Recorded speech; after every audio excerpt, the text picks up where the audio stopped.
Welcome to the Pritzker Military Museum and Library's virtual learning studio in Chicago, Illinois. I'm Jacqueline Moronic, Associate Director of Education at the PMML. Founded in 2003, the Pritzker Military Museum and Library's mission is to increase the public's understanding of military history, military affairs, and national security by providing a forum for the study and exploration of our military, past, present, and future, with a specific focus on their stories, sacrifices, and values. With national and global reach, these spaces and events aim to share the stories of those who served, helping citizens everywhere appreciate the relationship between the armed forces and the civilians whose freedoms they protect. The virtual learning studio offers monthly webinars designed especially for teachers to use in classrooms grades 6 through 12, and they are useful for any age beyond. Be sure to sign up for our emails and go to our website for more information on upcoming programs featuring guest speakers from across the country. In 1812, a young United States sought to free itself from the last strings of European control. The War for Independence ended years prior, but Britain still held Canada and the Atlantic Ocean.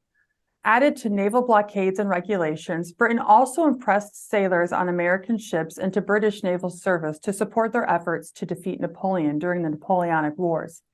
Congress granted the president's request to declare war on Britain to end this impressment. For almost 3 years, the United States Army, Navy, Marines, and militias fought for total and vital freedom. The historical records from this time tell us the stories of great naval captains and the often limited abilities of generals on land. So although most Americans already do not know much about the War of 1812, they know even less about the other people involved: African Americans, Asian Americans, Native Americans, and women, who were both involved on both sides of the war. For a nation fighting for freedom, American women had limited political and economic rights under the U.S. government during the War of 1812. Some women expressed dissatisfaction with limitations in the new nation that claimed to value equality, personal freedom, and opportunity for political and economic advancement among its citizens. Some began to shape new entrepreneurial paths for themselves by working outside the domestic realm to support their families. The Pritzker Military Museum and Library joins Kate Hardy of the National Park Service to learn about the courageous activities of women during the War of 1812. Kate Hardy is the Partnership Coordinator and Trail Manager for Fort McHenry National Monument and Historic Shrine, Hampton National Historic Site, and the Star-Spangled Banner Historic Trail. Before joining the National Park Service, Kate worked for the Maryland Office of Tourism as the Partnership and Outreach Coordinator for the Maryland War of 1812 Bicentennial Commission. In this position, she collaborated with National Park Service on the development of the Star-Spangled Banner National Historic Trail. Kate holds a Bachelor of Arts in History from St. Mary's College of Maryland and a Master of Arts in Nonprofit Management from Notre Dame of Maryland.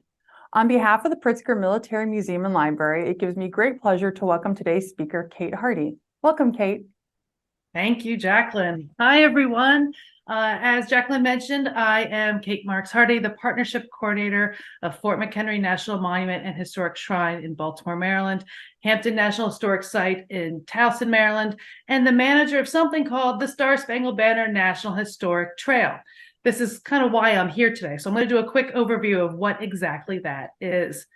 So the Star-Spangled Banner National Historic Trail is one of 21 National Historic Trails in the nation. These National Historic Trails are congressionally designated as nationally significant routes of human movement. Some of the ones that might be a little bit more familiar to you are Lewis and Clark or Selma to Montgomery. For the Star-Spangled, we are primarily in the Chesapeake Bay region that incorporates Maryland, DC, and Virginia. It's a 560-mile land and water route that follows the American and British troop movements throughout the region. And I should just say the British, they sailed around the bay. That's how they got around. That's the water part of the trail.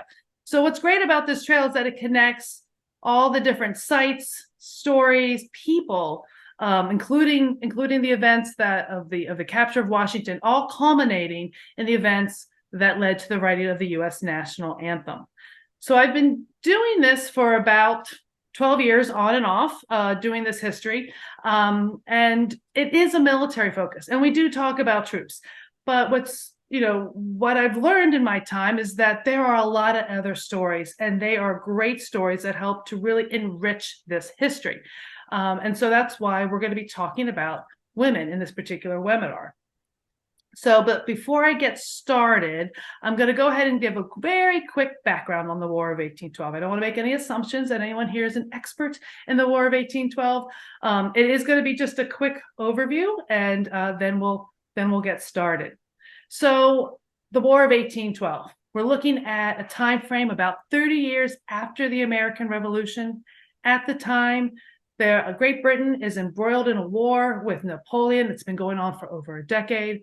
Actually, I should say, and the continent of Europe, they're all embroiled in this war against Napoleon. At the time, America is a new nation trying to work on trading and building its economy.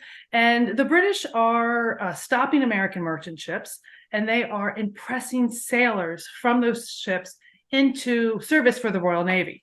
And that angers the U.S. Great Britain is also rumored to be behind Native American raids on the western frontier for the American borders, as well as there are British troops in disputed territories along the Canadian border. So finally, this all kind of comes to a head in June of 1812 when war is declared. So a couple things I want to say before we go any further about that. As Jacqueline mentioned, War of 1812 is a 3-year war. I just want to put that out there. It's a really bad name because the war lasts until 1815. I'm going to be talking about events that happened in 1813, 1814, and 1815. I just want to clarify any confusion. The War of 1812, poorly named, okay? Second thing is that Great Britain did not want this war. I've heard that the War of 1812 is sometimes referred to as the Second War for American Independence. I guess if you wanted to say American independence in terms of being able to trade and not have their citizens kidnapped and forced into the Royal Navy, okay, that makes sense.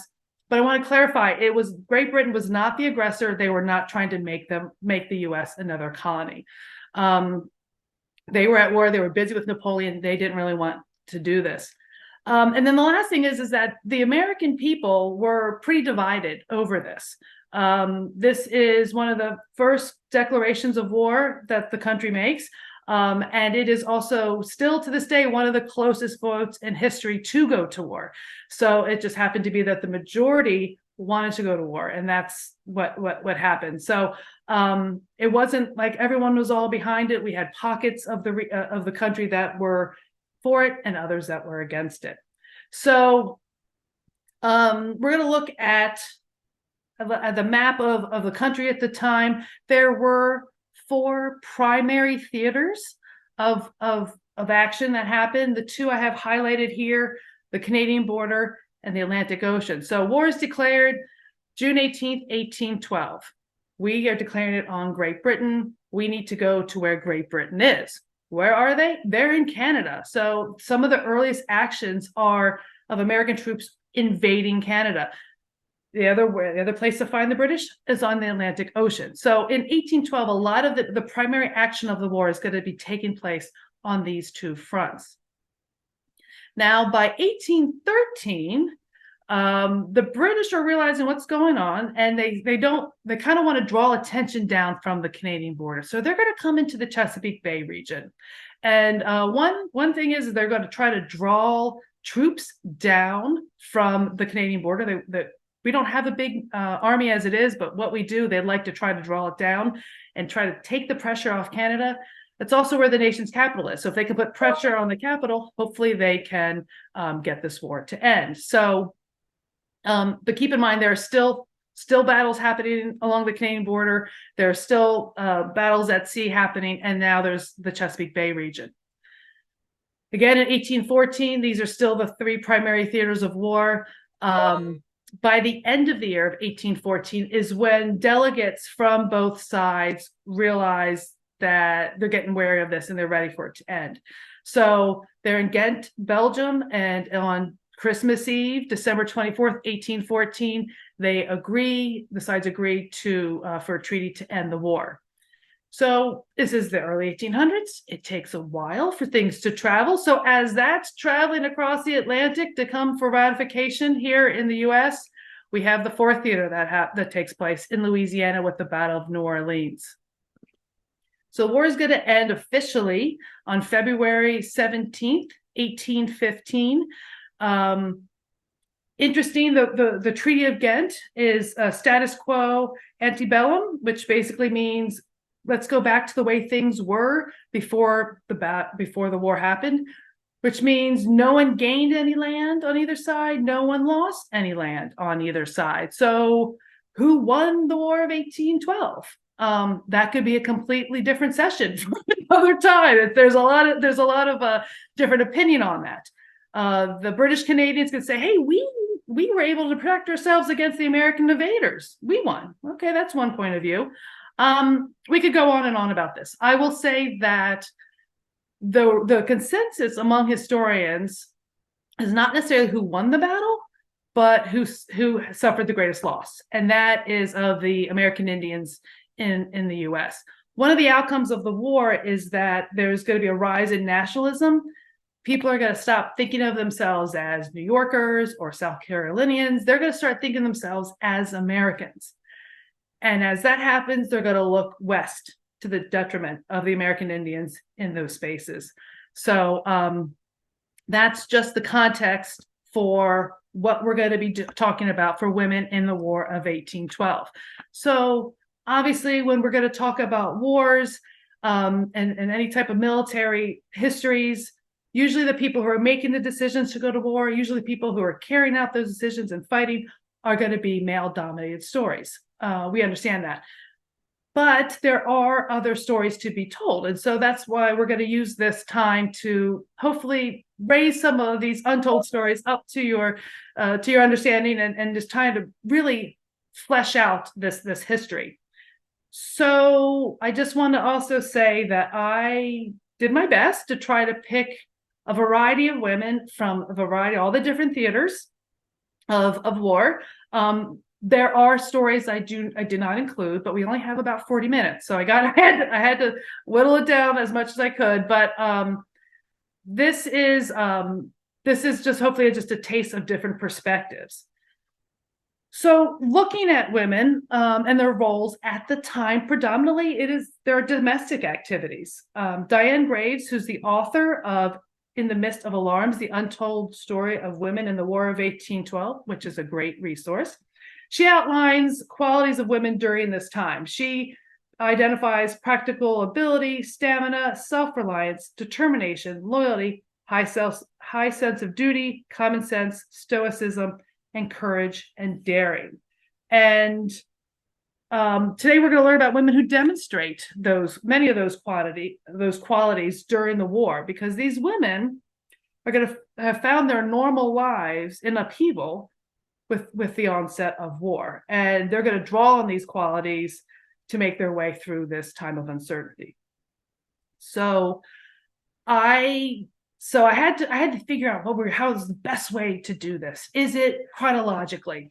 Is it through the region or the regional thing? And I landed on instead of kind of their roles instead. So I've identified 4 roles, and we're going to go ahead and we're going to do 3 of them, and then we'll have the break for questions. And then the last role is I have many individuals there, so it's going to be a full session in and of itself. So we're going to start first with the role of the proprietress. So we're looking at the businesswoman. Not a lot of women are going to be owning businesses at this time. Maybe you own an ale house. Maybe there's the person that we're going to look at is a flag maker. What's interesting is with the war, there were more opportunities. There are stories of or opportunities for women to become laundresses. So they can actually, if they live near a militia or by one of the forts, they can actually make money with cleaning the clothes for the soldiers. So there's some opportunity for them to do it. But as I mentioned, we're going to focus on a flag maker here in Baltimore. So let me just preface this. My background is in the Chesapeake region. So we're going to start in the Chesapeake region, but I promise you we'll go to all of the different places. So the flag maker is not who you think it is. It's this woman. Hopefully you might be thinking it was Betsy Ross. It is not. It's going to be Mary Pickersgill. So Mary Pickersgill, she's in Baltimore, Maryland. She's from Philadelphia, but she moves to Maryland, and she is a widow. At the time of the war, she's 37 years old. She owns her own business. She owns property, and what she does is that she makes ship's colors, right? She makes flags for the merchants in Baltimore Harbor as they send their trades off. They have their company flags and such. So that's normally what her business is. During the war, she's going to be approached by the commanding officer at Fort McHenry to make two flags. One that's going to be a smaller storm flag for any inclement weather, and another one that's going to be so big the British can see it, right? Have no problem seeing it. And that's going to be a 30 by 42 foot large flag. And Mary's going to take this on. She's going to have 7 weeks in 1813 to do this. Can she do it by herself? No, she cannot. She's actually a lead of a female household, and she's got her teenage daughter, Caroline, her 2 teenage nieces, Eliza and Margaret. She has an indentured African-American, Grace Wisher, who's with her. She's 13 years old. And then her mother, Rebecca Young, is also, who was a former seamstress herself from Philadelphia, to help her out. And in this time, and I should say, excuse me, there's also an enslaved member of Mary's household. I don't know that individual's name, but she is represented in this image. This household of women are gonna do this in 7 weeks, which is pretty amazing. And the quote I have here is one of Caroline years later, just remembering what happened and her mom having to stay up late to try to get this done, many nights to try to get this all done in time. And these 2 flags are sent eventually to Fort McHenry.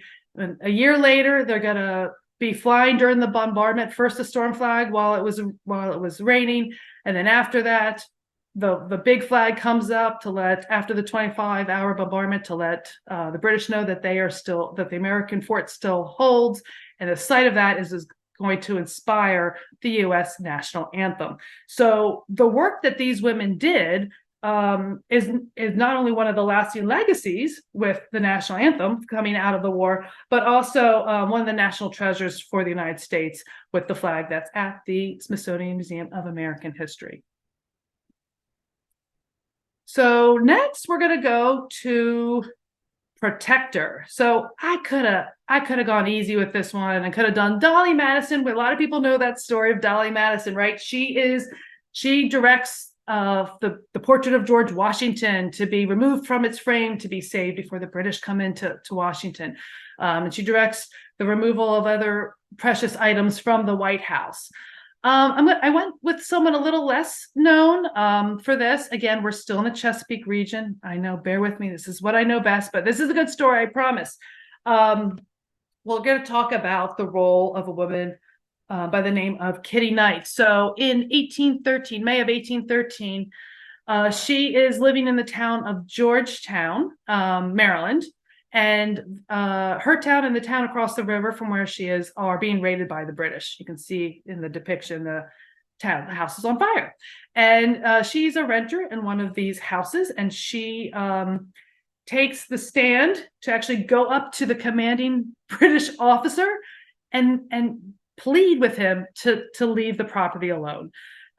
It's for her and the adjacent house that is contains an ailing older woman who it's infirmed, who they don't think they can even necessarily get out of the house easily. So she pleads her case and is apparently successful. Because I say apparently successful because the house still stands. Now, what's interesting about this story is that the Kitty Knight story doesn't come to light until her obituary 40 years later.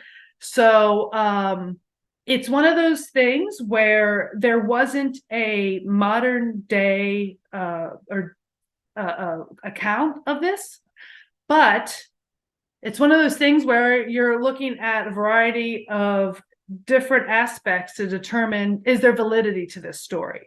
And in talking with historians, many of them believe that there are validity to the story. I think the big one is that those houses still stand today, and there are not other houses in that region from that time period.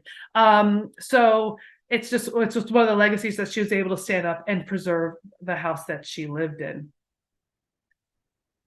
So for this third one, we're going to call witness.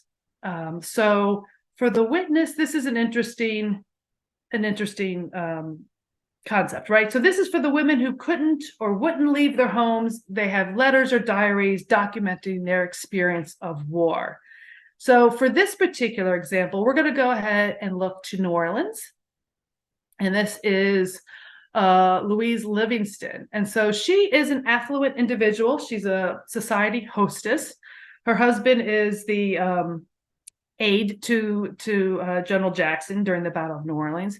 And what we have from her are letters describing the scene and describing actually her feelings. She's able to witness it and her feelings among it. I don't include all of her letter in here because I didn't want it to be all text, but it's interesting. She goes between elation and relief of being like, oh my God, our loved ones, they are safe, they survived, and then kind of switching it, saying the horrors that we saw, I can't even speak of it. It's like, so where she does come with an affluent, educated, white perspective, what she's discussing is, I think, something that it brings what the emotion of what many of the civilians would have been experiencing at that time.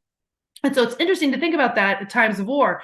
Where these battles take place and there's civilians, we normally don't think about that. There are people who are also experiencing this, and it's just their story is usually left out of that storytelling.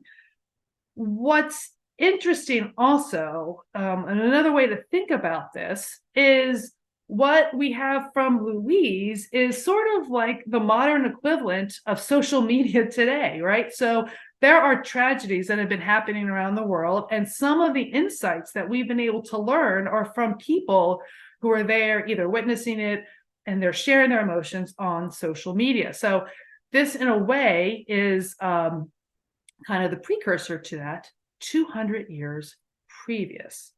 So I see him about 2 minutes. I was going to stop around here. Jacqueline, will that work, or will that be all right? Yes. Okay. Yes, and I just have to point out on this slide, it is kind of set up like a Facebook page on somebody's wall with a cover photo and a profile pic. But thank you for making that connection for us. I do have one question from the audience, and I think it addresses a little bit about what you were speaking to earlier. It's a teacher from Grants Pass High School in Oregon. Welcome. Thank you for joining us from across the country. Can you expand on what pockets were supportive or why some pockets were against the war? Sure. So, I mean, you could look at New England was against it. I can tell you that right now. They were against it. They traded with the British. And so to go to war meant they could no longer do that. And their livelihood depended on it. In fact, what's interesting is they were actually talking of leaving the Union as a result of this war. So we think about talk of succession, people leaving the Union with Civil War. That actually, there was talk already in the War of 1812 in New England was one of those main pockets. I think, and I don't mean to do this, but the city of Baltimore, I think, is fascinating because the city itself was divided, right? You've got the merchants that were against it, and then you had individuals there that were pro-war, and they actually had several mob scenes that were taking place in Baltimore because there was a newspaper printer actually that was putting out stories pro-war, First Amendment, and the mobs didn't like that, and so they would come in. They were actually tearing down the building where the newspaper was being published. Of course, the guys decided to press their luck. They came back a couple months, and they themselves fell victim to some of the violence for that. But that is. I look to New England. I think that's the perfect example for this because they were actually thinking of leaving the Union. Thank you. It's a very interesting piece of history. And you hear similar stories coming from the Civil War time. I was thinking of Elijah Lovejoy and his abolitionist newspapers and how they kept coming to tear down his presses, and he did persevere for a time. Anyway, Thank you. So thinking back then about what is preserved from this time in the historical record, what we would call primary sources that we can look to get firsthand information about the War of 1812, there is not as much as there might be regarding the Revolutionary War, and especially then into the Civil War with the advent of photography. So with so little information recorded, there's so much less than recorded about women. How are you able to verify your facts and the information that you're finding about the women that are represented? Yeah, it's difficult. I mean, that is what it is, right? So if we were going to look at, like, for example, the Mary Pickersgill story and whether or not did she really make that flag? Now you could have her daughter saying, "I remember my mother staying up." Believe it or not, there's a receipt from the federal government that of the cost of that says, yes, we got 2 flags from you this size. This was the cost for that. So sometimes it's also looking at sources that you wouldn't even consider to look at and to consider. So we have that. We also have that's why with some of these with witnesses, it's these personal testimonies of letters and such that that kind of help to tell that story. I'm going to go a little bit more into this with the last category, where there are a couple more of these. It's an obituary that comes out 40 or 50 years later, and then it's kind of taking a look at that and kind of going back and to see, is there validity in this source? And sometimes there is, and sometimes there isn't. And it doesn't mean that that's whatever there isn't, it doesn't seem to be validity, that it didn't happen. It's just right now we can't 100% prove it, right? So it's difficult, and I think that's one of the reasons why the stories of women, especially in this time period, are not being told, is because we just don't have that information. It's interesting that you talked about, questioning and verifying the source once you've found it, in regards to Louisa Livingston, the witness, and how you equated her to social media, because I think that's something that even adults have to be aware of in modern times. Is, yeah, somebody can say this on social media, but you need to go verify facts. Yes. And it's a lesson across time. It is. And actually, if I may, one thing just popped into my head that I actually fell victim of. So yeah, when possible, it's always great to try to go to a primary source to find your information. So when we started doing the bicentennial for the War of 1812, 12 years ago, Baltimore was called the nest of pirates. It was this whole thing of, how the British referred to Baltimore as the nest of pirates, which was a great tag. I'm not gonna lie, you're like, that's great. And then working with one of the main historians that we worked with at the time, and finally coming to me is like, "Kate, I went to the source. We've seen that cited in many secondary sources." He's like, "I went to the original source. I can't find it." I go, "What are you talking about?" He's like, "I can't find that actual citation." And after that, we had to back off. We weren't going to start referring to Baltimore as the nest of pirates. You may still see that, but that original thing. So it's always worth, anytime you're doing research, and secondary sources are one thing, but if you can, really, you want to try to go to those primary sources to verify that information. All right, Kate, if you are ready, then that is the end of this question segment, and we will go into the second half. Okay, so for the final category, we're going to go with the fighters. And I kind of wanted to save the most exciting for last. And I want to preface this that fighters are not, it's not just people or individuals who take up arms. I'm looking at a broader interpretation of this. Women who are fighting against their current situation. So, and in that, I think the people I'm going to highlight all fall under that moniker. So we're going to get started, and I am going to go to Canada, and I'm going to finally get to Canada. I know we talked about it was one of the first theaters of war, and we're finally getting to it in this presentation. I'm going to do probably the one person that everyone knows about right here is Laura Secord. I think that she's got an interesting story. She, first of all, born in Massachusetts. Her family goes to Canada in the late 1790s. But so during the War of 1812, her town is occupied by American forces, and she overhears plans of the Americans to surprise a small Canadian army at Beaver Dam. So Laura's going to take this information and, under the guise of visiting a sick relative, walk 20 miles to let them know of this attack. And so she apparently succeeds. The commanding officer of the Canadian forces was able to launch a preemptive ambush, and the Canadian Army was successful in capturing 500 American prisoners. So, but her role isn't really known at the time. Again, back to some of these sources. Her story comes out later, so we know more about it, but it wasn't really well publicized at the time.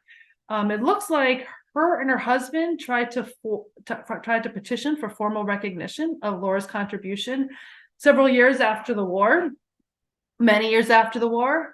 Still didn't really get much of it. It wasn't until later in her life that she is recognized. And it's just interesting how history now, looking at someone as opposed to at the time, their impact, because now, I mean, her home now is part of a Niagara Parks site. It's a historic site in Niagara Parks in their system. And then she's also part of this Valiance Memorial in Ottawa, where she's only one of two women that this is dedicated to people who fought wars on behalf of Canada and helped in building the nation. So she has elevated in status to being seen as a foundational person in the building of the Canadian country. And at the time, no one really knew what had heard of her story. So her contribution was not immediately recognized. The next person I wanted to talk about is Dinah John, and we're here in the middle of New York. So Dinah John, who was born Tawatawijawan, forgive me if I butchered that, her non-Indian name, Dinah John, she was a member of the Onondaga. And what's interesting is that there were Native Americans on both sides fighting with the British, and some were fighting with the Americans. Now, this particular Onondaga group in central New York had allied themselves through a treaty to be on the American forces. So when war came up, her particular group of Onondaga actually sided with the Americans. So Dinah will be, her husband's going to fight with over 2 years with different units, fighting with a Native American unit with the New York militia. She's going to join for part of it, and as a cook. And what I think is fascinating with this is that she was there for, I think they said it would be around 3 to 4 months fighting on behalf of it. She's one of 5 women, according to the source from the National Museum of American Indian, one of 5 women who were on the New York pension to receive a military pension for the War of 1812. All of them listed as cooks. So first of all, women on a military pension, not as a survivor, but as an actual militant combatant, is very rare. So that's kind of fascinating that this is on the New York records. But what I find is interesting, and it took her a while to get that. And one of the reasons for that is because she refused to take an oath of alliance to the United States. Her alliance was to her tribe. And why she fought for the Americans was because of that alliance. So she would do that because of the alliance, but she herself was not going to take that oath. And what I think is fascinating is that she eventually got it. So there she is. She didn't take that oath of alliance, and she finally was recognized for her service. So she was awarded an $8 a month pension, as well as a lump sum payment of $400. So I just find that a really fascinating story of someone who maintained her identity and fought for what was right and for payment for services rendered. So I thought that was very interesting to highlight, Dinah. The other side of this, so we did the Canadian, we did the American Indian, and then we're going to do one more, and that is Betsy Doyle. That might be another name that you all are familiar with. To be quite honest, I was not as familiar with her because, like I said, I don't normally do this region. So I found her story to be very interesting. Betsy in the fall of 1812, her husband is captured at Battle of Queenstown. They live in Fort Niagara. She is one of the laundresses, by the way. So we could have actually put her under the first category as businesswoman because she is that's one of the things she's doing. She's making money doing that. So anyway, he's captured. A month later, the British are going to attack Fort Niagara, and she's going to actually join her husband's gun crew in his regiment and help with loading hot shot into the 6-pound cannon. It's extremely dangerous. It's difficult. It's dangerous. I mean, it very well could ignite gunpowder. The gunpowder could explode. She could die. I mean, it's kind of insane. She didn't just do this once. She didn't just do this twice. She did this pretty much throughout the 12-hour engagement that day. And what is interesting is that, so she survived, and her bravery is mentioned in official reports of what she did.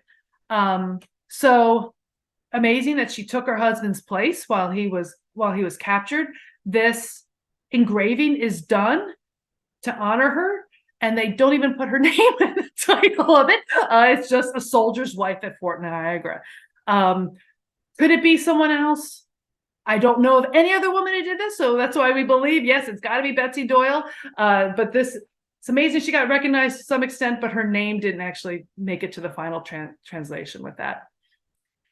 So we're going to shift gears a little, and we're going to go to one of the other theaters we haven't talked about, and that is on the Atlantic, right? So the idea of women dressing up to go to sea, that did happen. And Diane Graves, in her wonderful book, actually identifies 3 individuals. This is one that's really, it's a hard one, to your point before, Jacqueline, of finding primary sources. And I picked the one that I did, and this person, unfortunately, we don't know her name. That's why her name's not here. Because I could actually track down the Niles Weekly Register and I wanted to show you guys the primary resource that I had. And I didn't have time to track. I'd have to like travel out of state to find some of these other ones. So this one I could find. But so let me first talk about privateers. So privateers, they are privately owned merchant ships that have been granted authority by the government, by the president, to act on behalf of the U.S. government in a time of war. So essentially, if you got the letter of marque from Madison, you were allowed to go attack British merchant ships, not French ships, not Dutch ships, only British ships, okay, because that's who we're at war with. Sometimes people call them legalized pirates. Most historians don't like that, but that's kind of what it was. Essentially, why would someone get into this? Because it could be lucrative. It's very risky, but basically, if you went and you were able to capture a ship, bring it back, you got the goods, you got the ship, you have to give a cut to the government, the rest is yours. So there were a lot of people who did that. And interesting enough, with these ships, this was also a place for African Americans to find a way to try to make a living as well at the time during the kind of a racist society in which they lived free, and those seeking their freedom, there would be a higher number of crew members than you would realize on these boats, estimated to be about 20%. Anyway, sorry. So we're going to go back. We're going to go back to this individual that I'm highlighting here. So we know of this, what I know of this person, thanks to what Diane has done as well, is that this person was an orphan who had started working ships, jumped to the Revenge at the start of the war. The boat is captured, so that's one of the risky parts. The people are about to send the crew to prison, and that's when she reveals herself to be a female. So she had earned about $200 in wages and prize money. So I think this is interesting because while the other people I highlighted when we were talking about fighters, it was kind of obvious to see because they actually participated in battles. This woman was, I think, in a way, fighting for her survival, right? If the story is true and she was an orphan, her choices in life were limited. And so she chose to do this, and that was to hide who she was and try to make money as best she could. And like I said, it could be lucrative to work on the privateer ships. But we found out about it because they were captured. So I don't know what happened to her. I would love to know more, but primary sources what they are and sources what they are. I don't know if we'll ever be able to realize what happened to her. So the last two individuals, we're going to end in the Chesapeake region. The last two individuals are going to provide two different perspectives on enslaved women. So let me first start by saying that in 1814, the British came up with a proclamation that said, hey, essentially, hey, anyone who wants to come and become part of the British Empire, this is to the Americas, anyone who wants to come to the British America or come to the British side, we will go ahead and resettle you in one of our colonies. Doesn't explicitly say it, but it's aimed towards the enslaved population. They're not doing this to be nice, unfortunately. They're not doing this because slavery is evil. They're doing this because it helps them, right? So they are, one, going to try to cripple America's economy that's based on this enslaved labor. And they're also going to gain inside knowledge to the landscape, the waterways, and any of the land routes. So they do that for that, but they get about 4,000 individuals that they do resettle. So one of the people that I wanted to highlight is a woman by the name of Hetty Bolden. And I should say that while that proclamation came out in 1814, there is the first documented case of enslaved people seeking their freedom, especially in the Chesapeake region, was actually a year previous in March of 1813. So this is the story of Hetty Bolden takes place in April of 1813. So essentially the British come to this region. They want to be taken to the town of Elkton, which is up on the map, the top right corner. They come to the plantation where Hetty's enslaved, and she is basically forced to guide them, the British troops, to Elkton because they want to raid the town. She's apparently promised payment and her freedom if she does this, and so she guides them, but she doesn't guide them to Elkton. She guides them apparently to right across from Fort Hollingsworth, where the local militia has their guns. So she actually has brought the British within firing range of the American militia. So the British realize what's going on, they retreat, and they leave, and that's one of the attempts that they try on the town. So Hetty does not take up that offer. She chooses to stay, and her actions support that of the American side. Now, this is another one of these cases where it's not documented really at the time. It's through an interview that Hetty gives when she's older, as well as I've got a copy of her obituary where it also references this thing happening. There is a really fascinating, it's like a 12 or 13 page paper that a local historian has done of what is the validity of the story. And it still, is there the hard and fast proof? No, there isn't, because I don't think it exists. But he looked at census records, and he was able to determine in 1860, there is a Hetty. She's of the appropriate age of Hetty would have been for this story, and so some of those are also part of the clues that you have to use to say, does this seem likely? So anyway, fascinating that an individual would choose the American side. On the flip side of that is a woman by the name of Lucinda Hall. So she was enslaved further down on the bay, and her story, actually, which is interesting, is that in 1815, 2 days after Madison actually signs the Treaty of Ghent, so technically the war is over, there are still British ships in the area. And and Lucinda, or Lucy, and her husband, who's enslaved by another individual at a different farm, have made a plan, and they're going to meet up on the British ship. It's the HMS Savannah that is docked not too far from their farms offshore.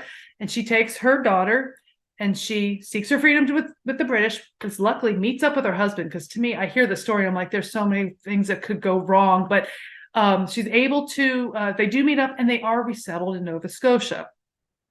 So I unfortunately don't know about Lucinda or Lucy. I wish I could tell more about her motivations. The reason why I bring her up is her legacy. The thing is, I should say, about a lot of these individuals, it's hard to find information. Lucy's legacy is also through her child, her son. So it's an interesting story. So her son, who's born in Nova Scotia, eventually joins the British military. He becomes the first Black person and the first Nova Scotian to earn the Victorian Cross for bravery. So, I mean, this is one of the highest honors of the British military. This is the son of someone who sought their freedom because the British gave them an opportunity in the Chesapeake region. So I find that to be kind of an interesting story that I wanted to share with you all. So that kind of is kind of a quick overview of trying to provide different perspectives of what was happening here in the war. I hope that you can see how the war impacted other people beyond just what we're used to with the historic narrative. And I should say, and I apologize, I didn't say with Lucy, that was another one of those, she was fighting her situation, right? She fought her situation to better her life. And she took a gamble and it happened to work out. So again, I'm about 18 minutes. I cut it short by 2 minutes. Yes. Okay. I was wondering, Kate, can you go back to your slide? I think it's 2 slides ago with a map, one of the map slides. This one. Yes, that particular map. Yes. Yeah. Just for our guests, I did want to point out, she is talking about the 4 major fronts of war. And as you know, the Pritzker Military Museum and Library is situated in Chicago along the shores of Lake Michigan. During this time, the Great Lakes have 6 American forts along the Great Lakes, and Fort Niagara, Fort Detroit, Fort McHenry. These all play major pieces of war history. A lesser known one is Fort Dearborn in Chicago, which if you visited and crossed the Chicago River, you've probably seen the monument. But it was a fort where a battle did take place during the War of 1812, and it's really the only part of the war that happens in this territory. The British are not involved. It is the Americans versus some local indigenous tribes that comes to a head here. But for those of you who are local and want to know a little bit more about that local history, I encourage you to look up the War of 1812 and Fort Dearborn. It is more than just a relief on a bridge. So I wanted to put that in there. We do have several conversations happening in the Q&A. The first one is, can you please restate the name of the book by Diane Gray? Sure, of course. It is actually, you know what? I have it right here. Perfect. I was checking everything up until this moment. So here it is. It's called In the Midst of Alarms. The Untold Story of Women in the War of 1812. And it's by Diane with 2 N's, Graves. Thank you. And then Grants Pass High School in Oregon, their teacher had asked a question that she thought maybe you had answered, and I think we'll talk about it a little bit more, but were there more enslaved women like Hetty seeking freedom during this time? And she references another book of enslaved men escaping by maritime means, and Jeffrey Bolster's Black Jack's African-American Seamen in the Age of Sail. Yeah. For those of you looking for other resources. And we're going to talk about one more here in just a minute. And then she says that she thinks you just answered their question, but their class just ordered the book during excellent. The Diane Graves book. So yeah, no, there are, I got to say, in terms of, and I mean, that's a whole nother, we could do a whole nother thing. There seems to be more records of the enslaved men who sought their freedom, because there were many of them who joined the fight to actually become a unit of the Colonial Marines. And so there are a lot of military records. There's a lot more military records. So we can kind of document their progress a little bit better than some of the women. And there are, and locally for me in Maryland, there was a project done during the bicentennial where they have, and it's women and it's children and it's men, but there's this huge database of just records that they were able to put people together based off of claimant records. So the enslavers themselves going to the government and saying, hey, this person, the British took this person, I want money for this. So and they would have to name who these people were.